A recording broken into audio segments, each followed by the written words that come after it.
شکریہ جناب اسپیکر. ان کے بعد جناب اسپیکر, میں سب سے پہلے جو پوائنٹ اٹھایا گیا ہے کہ یہ کینبس یا ہیمپ جو ہے اس کو ڈیفنس میں کیوں پارک کیا گیا ہے,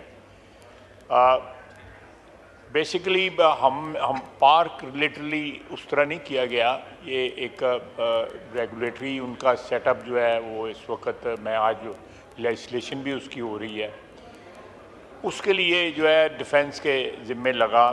پچھلی دفعہ جب ہماری گورنمنٹ تھی تو اس میں 4 منسٹریوں میں یہ ڈسپیوٹ کھڑا ہو گیا کہ اس کو کون جو ہے ڈیل کرے گا اس سبجیکٹ کو.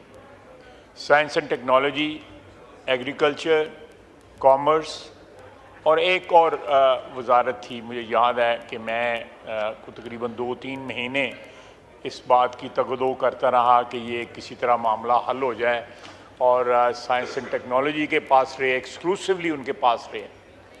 تو ایک یہ بھی وجہ بنی کہ یہ ڈیفنس میں پارک ہوا.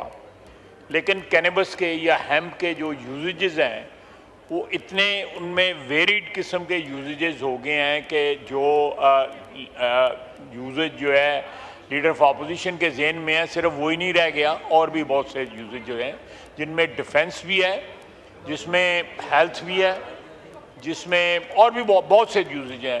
لیکن میں جب بل انٹروڈیوس کروں گا تو میں اس کی بیک گراؤنڈ ڈیٹیل میں بتا دوں گا کہ why. Order in the house please, پیچھے ذرا. کہ یہ چیز جو ہے یہ ایک اسٹریٹجک نوعیت اختیار کر گئی ہوئی ہے. میں آپ کو ایک مثال دیتا ہوں کہ کولوریڈو اسٹیٹ ہے امریکہ میں, وہاں پہ جو ہیمپ کے اوپر جو چیزیں بن رہی ہیں ان کے اوپر صرف انکم ٹیکس $1 بلین دیا جا رہا ہے. So it's a very valuable item. یہ صرف جو ہے چرس پینے کے لیے جو ہے آئٹم استعمال نہیں ہوتا, اور بھی بہت سے آئٹم ہیں جو بڑے ویلیویبل ہیں جو ہیں. تو میں ایک تو یہ ایکسپلینیشن دینا چاہتا. دوسرا, انہوں نے ہمیں تانا دیا ہے کہ جی NRO ہم لیتے ہیں, چلیں وہ بعد میں بات کر لیں گے. اس وقت رؤف حسن صاحب جو ہے وہ ترلے اور منتیں کر رہے ہیں, ہاتھ جوڑے ہیں کہ NRO دے دو. کل بھی ان کا بیان آیا ہوا تھا. روزانہ جو ہے بانی PTI اندر سے کہہ رہا ہے کہ فوج کے ساتھ مذاکرات کرنے ہیں. میں محمود خان اچکزئی صاحب کو, السلام علیکم, میں ان سے صرف سوال کروں گا کہ یہ فوج کے ساتھ یہ مذاکرات کریں گے؟ پوچھ لیں ان سے, پوچھ لیں اسپیکر صاحب ڈائریکٹلی بات پوچھ لیں ان سے.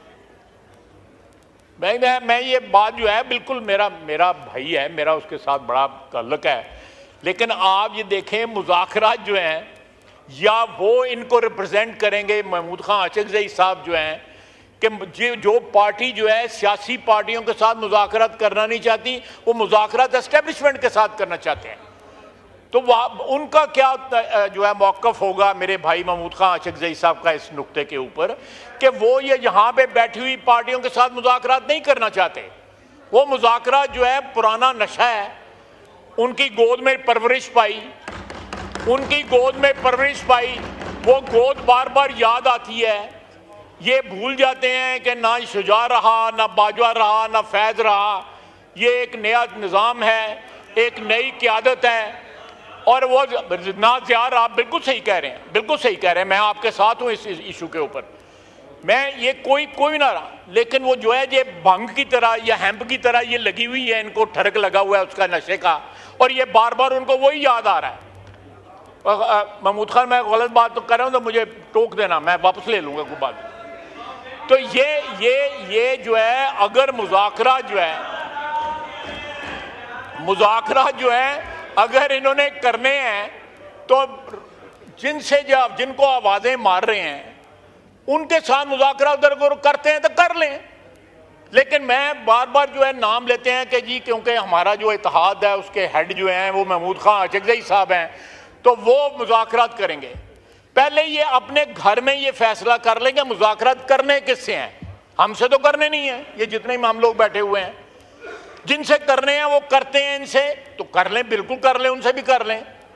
تو یہ ہمارا کوئی اس میں ان کے ساتھ کوئی ڈسپیوٹ نہیں ہے. بالکل جس طرح کرنا چاہتے ہیں ضرور کریں.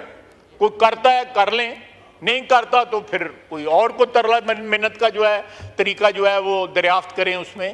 لیکن میں یہ کہہ رہا ہوں کہ ہمیں یہ تانا نہ دیں. اس وقت they are desperately trying for an NRO.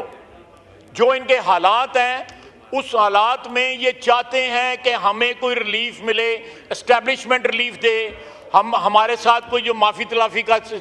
لیکن میں ایک بات بڑی کلیئرٹی کے ساتھ جناب اسپیکر کہنا چاہتا ہوں کہ جب تک 9 مئی کا حساب نہیں ہوگا کسی قسم کے مذاکرات کسی کے ساتھ نہیں ہوں گے.